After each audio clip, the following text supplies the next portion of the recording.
Stay out of this trip. You're just the worthless stranger, my dad snarled. In my apartment after dumping the $1,800 kitchen remodel in my name? Then rot under that debt you forced on me, I said, freezing the accounts, filing the fraud. But what came next? Crushed their pride in silence. Stay out of this trip. You're just the worthless stranger, my dad snarled, his hand slamming the counter so hard the silverware rattled. I stood in the middle of my own apartment, the walls closing in, the smell of plaster dust still lingering from the half-torn kitchen.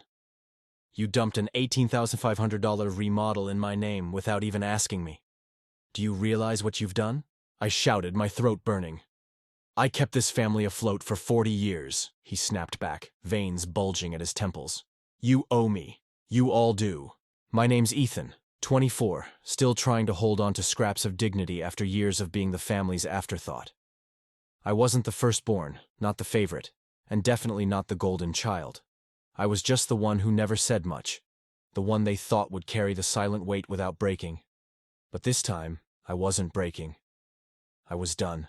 Introduce the family members. Dad, Richard, 63. Retired early, bitter and reckless with money, always gambling stability for pride. Mom, Sandra, 60. Quiet, loyal to him even when it destroyed her children. Brother, Aaron, 29. The achiever, law school, married and untouchable, never questioned. Sister, Lily, 27. The dreamer, moved states away, calls twice a year, never burdened with the family's mess. And then there was me. The one they leaned on, the one they ignored, the one they used. Dad's laugh lingered in the room, sharp as broken glass. But what gutted me wasn't his denial. It was Aaron's silence, his folded arms, his judgmental stance. The same brother who used to scold me for not stepping up now stood by while our father committed fraud in my name. Deal with it, Aaron had said. That phrase wasn't new. It was his answer my whole life. When Dad took my savings as a loan during college, deal with it. When I had to skip tuition payments to cover the family's bills, deal with it. This wasn't a remodel anymore. This was a pattern, a cycle, a theft that had been happening in plain sight, dressed as family loyalty. And suddenly, the silence around me wasn't silence anymore. It was complicity. The speakerphone buzzed with Lily's sigh. She sounded like she was calling from some dream world where our family's chaos couldn't reach her. It's just money, Ethan. Dad needed help. But I'd heard that same tone before, when Mom begged me not to argue back, when Aaron explained why Dad's gambling debt wasn't anyone's business, when Lily herself once called me overdramatic for caring about credit scores and legal paperwork. Why me? Why always me? I wanted to scream, but instead my voice came out low and bitter. Because I'm the one who never mattered enough to protect. The silence after that wasn't just an answer. It was a confession. The flashback burned clearer than the rain outside the window. Sophomore year, prom night. The tuxedo still hanging unworn in my closet while grease stained my hands under Dad's busted Buick. He didn't even thank me. Just slammed the door when the engine roared back to life and muttered, "Took you long enough." That night shaped me. Every time I chose sacrifice, they chose indifference. Every time I carried the weight, they carried on as though nothing happened. And here I was, at 24, still wearing invisible grease stains. Still patching the holes they left behind. Still begging, in some twisted way, for their recognition. But something in me had changed. That stain wasn't shame anymore. It was proof. Proof that I wasn't weak. I was the one who endured. I laid the bank statements down like evidence in a courtroom. Mom doesn't know, but I do. The retirement account? It's not yours anymore, Dad. His face crumpled in ways I'd never seen. Not anger. Not pride. Fear.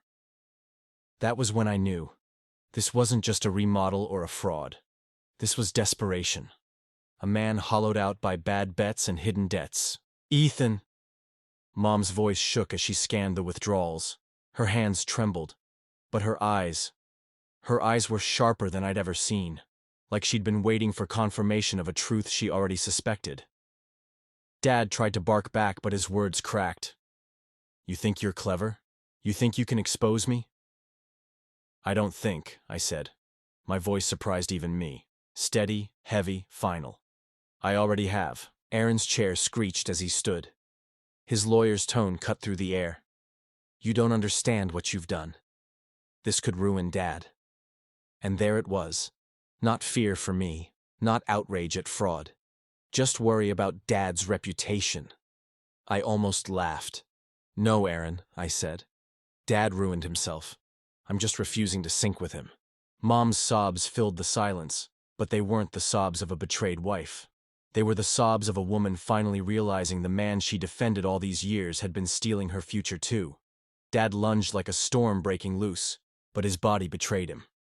Shoulders slumped, knees buckled. He collapsed in a heap of exhaustion and defeat. For the first time in my life, I saw Richard not as my father, but as a broken man. A man who had mistaken control for love, pride for strength. And I felt something unexpected. Pity tangled with rage. I walked to the door, my footsteps echoing like gunshots in that suffocating apartment. Keys in hand, I heard Mom's voice, fragile, reaching, like a hand that never reached for me when I needed it. Ethan, I'm sorry. I froze. For a second, my chest ached with a longing I didn't want to admit. I wanted her apology to fix it all. I wanted her to choose me, just once, over him. But apologies don't erase signatures forged. They don't refill drained accounts.